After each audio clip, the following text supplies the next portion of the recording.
Hello everyone, in this video I'll show you how to add products to your Shopify store.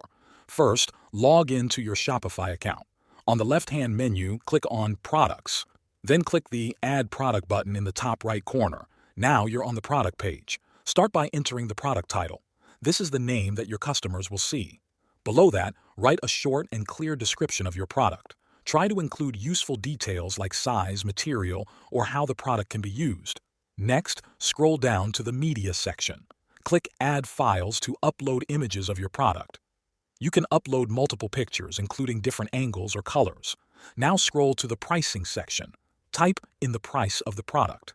If you want to show a sale, you can enter a Compare at price that is higher than your current price.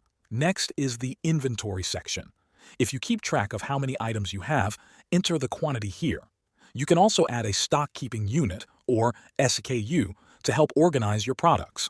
Scroll down to Shipping. If this is a physical product, check the box that says, "This is a physical product." Enter the product's weight, which is needed for shipping rates. Lastly, look at the Product Status section on the right side. Choose Active if you want the product to show up on your store now. Then click Save at the bottom. That's it. Your product is now added to your Shopify store. You can go back and edit it anytime. Thanks for watching.